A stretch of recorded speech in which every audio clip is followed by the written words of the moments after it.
안녕하세요. 비에투입니다.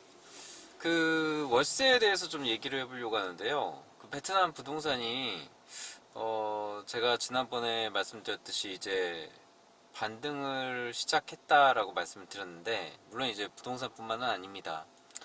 근데 지금 보면은 돌아가는 상황이 월세가 많이 올랐어요. 보니까 한 20%에서 30% 정도는 많이 올랐고, 또 거기서 살고 계시는 분들 들리는 얘기를 보면은 집, 집 구하기가 되게 힘들다고 하더라고요.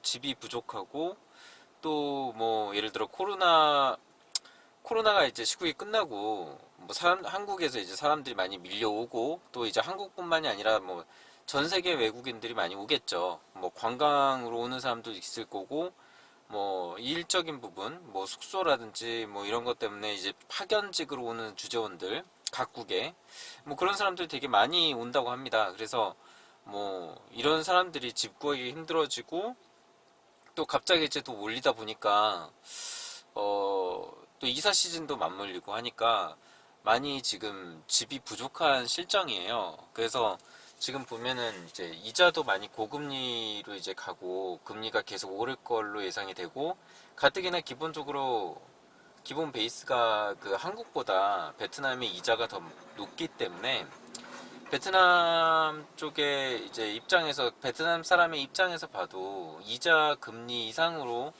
혹은 비슷한 수준으로 월세 수익률이 나와줘야 본인들도 뭐 그 돈으로 이자를 내고, 혹은 뭐 여러 가지 생활비로 충당을 한다거나, 일단은 집에 들어갈 돈을, 그러니까 은행에 넣어둘 돈만큼 집에 뭐 들어갔다고 생각을 하면은 은행 이자만큼 받아야 되겠다는 게 기본 정서니까요.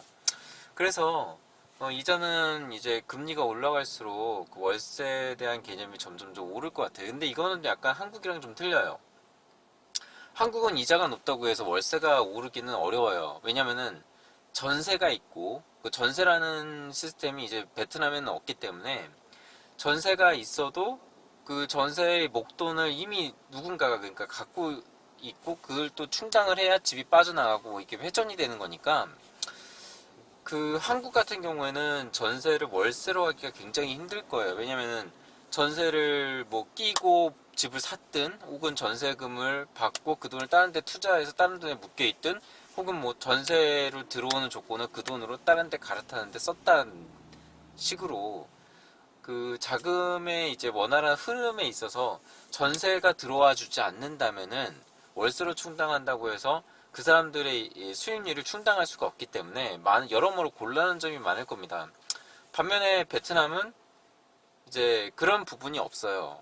전세라는 제도 자체가 원래 없었기 때문에, 월세는 월세대로 금리가 오르면 오를수록 월세도 다 자연히 오르게 되는, 또 그런 현상, 또 거기에 더해서 코로나 시국 이후에 많은 수요가 몰리고, 또 수요가 몰림으로 인해서 이제 어떤 모든 것들이 다 그렇지 않습니까? 수요가 몰리게 되면 가격이 오르게 되고, 네, 그런 자연스러운 현상 가운데 하나이고, 또 이게 뭐 거품이라고 생각하지는 않아요. 왜냐면은 그동안 5년 뭐 6년 전 뭐 이렇게, 5년 6년은 좀 심했지만 코로나 이전에 한 3, 4년 전에는 그때에 비해서 한국이라든지 뭐 다른 나라에 비해서 부동산이 굉장히 어떤 정책이라고 해야 되나요?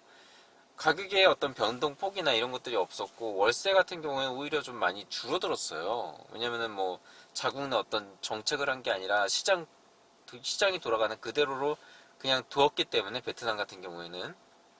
그래서 월세가 한 5년, 4년, 3년 동안 계속 정책이었다가 이번에 제 가격으로 돌아간다고 저는 생각하거든요.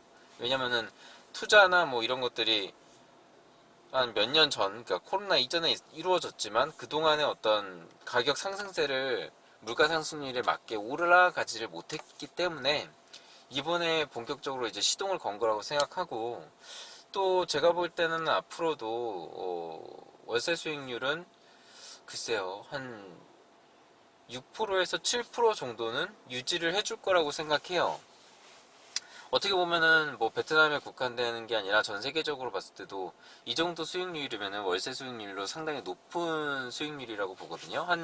제가 볼 때 7%, 뭐 그 이상도 좀 가능하다고 보는데, 어찌됐거나 베트남의 그 예적금 금리가 제가 알기로 높이 주는 데는 9% 이상 주는 데도 있는 걸로 알고 있거든요. 그래서 뭐 그런 거를 감안하면은 절대 지나치게 뭐 거품이라거나 뭐 이런 걸로 보기는 어려울 것 같고, 자연스러운 그 인플레이션에 맞는 그런 가격 상승이라고 좀 보고 있습니다. 그래서 앞으로도 뭐 베트남 부동산 같은 경우에는 월세도 계속 올라갈 거고, 월세 임대 수익률이 좋기 때문에 그 매매에 대한 수요도 앞으로 계속 증가할 거라고 저는 보여져요. 단지 이제 그동안의 어떤 원자재 값이라든지 뭐 이런 자재 값의 상승 때문에 주택의 공급 시장에 좀 약간 뭘까 잼이 걸렸다고 해야 되나요? 약간의 그런 정체기가, 공급의 정체기가 지금 있는 게 어떻게 보면은 어떤 베트남 부동산의 가격의 상승을 좀 부채질하고 있는 게 아닌가라는 생각도 들고, 어찌됐건 간에 그동안 올라가지 않았던 부동산 시장이 조금씩 꿈틀대고 있고, 앞으로도 계속 긍정적인 시너지 그 요인들이 많이 산재해 있기 때문에 제가 볼 때는 수요는 계속 꾸준히 상승하고, 공급이 이루어지는 데까지는 시간이 많이 걸릴 거라고 저는 보거든요. 그리고 공급이 이루어지면은 자재값이라든지 기타 어떤 부분에 있어서 가격 상승이 있었기 때문에 신규 분양 가격은 그것을 반영할 거라고 생각해요. 근데 이것은 그 워낙에 인플레이션이 젖어있고 자국의 어떤 경기 부양책을 인위적으로 하지 않았던 베트남이기에 이런 현상이 전 자연스러운 현상이라고 좀 봅니다. 그리고 앞으로 어떤 요인들이나 이런 것들은 한국에 대비했을 때 한국보다는 훨씬 더 긍정적인 요소들이 많이 있다고 봐요. 미래의 전망이 있어서. 근데 이제 한국 같은 경우에는 그런 것들이 거의 없죠. 지금 이미 거품이 너무 많이 쌓여 있고, 또 미래 수요까지 땡겨 쓴 부분이 있기 때문에, 그리고 어떤 빚으로 인한 자산 형성을 권장하는 어떤 그런 코로나 시국을 거치면서 그런 과도기를 겪지 않았습니까? 그것들이 어떤 후유증이 이제 시작해서 아무래도 이제 베트남과는 정반대의 상황이라고 한국은 저는 생각하고요. 앞으로는 계속 부동산 시장이 일단은 많이 올라갈 거로 저는 예상을 합니다. 자산에 대한 부분은 그 주식, 특히 이제 주식 같은 부분도 어, 좀 뭐랄까요? 코로나 시국에 사실은 주식 시장이 많이 침체가 됐었거든요. 반면에 이제 한국은 코스피가 많이 올랐죠. 자국의 어떤 경기 부양책으로 돈을 많이 찍어냈으니까. 하지만 베트남은 그러지가 않았어요. 그 돈을 인위적으로 국가적으로 찍어내거나 뭐 주식시장을 인위적으로 부양하려고 하는 게 아니라 그냥 시장 그대로 돌아가게 놔뒀고, 뭐 여러 가지로 인해서 이제 침체가 될 대로 됐었죠. 그러니까 저는 사실 바닥을 쳤다고 봐요. 근데 이제 앞으로 변수가 있죠. 금리 인상, 미국의 연준의 이제 지속적인 금리 인상으로 인해서 신흥국의 자금이 많이 빠져나갈 거라고 예상은 돼요. 그리고 베트남도 예외는 아닐 거라고 보지만, 누군가의 어떤 수요를 충족시키기 위해서 생산 공장은 존재해야 되고, 또 누군가는 사람들이 살아가는데 필요한 것을 만드는 역할을 해야 되거든요. 저는 그게 베트남의 역할이 그래도 계속 유지가 될 거라고 봐요. 그래서 누군가는 만들어야 되기 때문에 베트남이 거기에 최적의 국가고, 그 수요를 충족시키면서 고금 이자 상승으로 인한 자금 이탈이 상대적으로 신흥국 중에서는 덜할 거라고 저는 생각하는 거죠. 물론 이제 베트남에서도 이자 금리 상승, 미국의 금리가 상승하면은 자금이 이탈을 되는 현상이 있겠지만, 저는 글쎄요. 일단은 긍정적인 요소가 이 미국의 금리 인상으로 인한 부정적인 요소보다 더 많을 거라고 봐요. 그러니까 즉 금리 인상을 하면 자금이 이탈되기 마련인데, 신흥국에서 그 이탈되는 자금보다 유입되는 자금이 더 많을 거라고 저는 조심스럽게 예측을 해봅니다.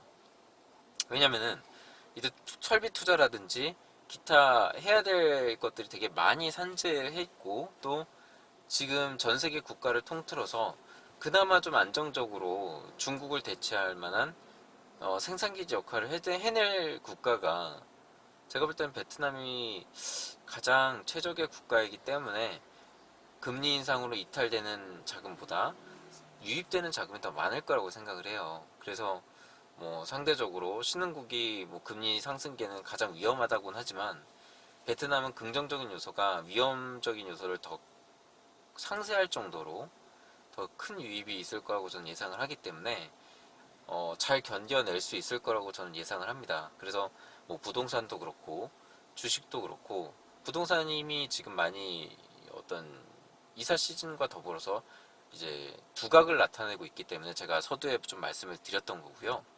주식시장도 지금은 큰 영향을 받지 않고 있으나 앞으로 저는 반등을 할 거라고 예상을 합니다. 물론 기업에 따라 조금씩 어떤 편차의 차이는 있지 몰라도 있을지언정 전체적인 베트남 주식시장의 흐름으로 봤을 때 미국의 금리 인상에도 불구하고 상승 여력이 충분히 있다. 상승 가치가 투자할 가치가 충분히 있다고 저는 보고 있습니다. 네, 오늘 여기까지 하겠습니다.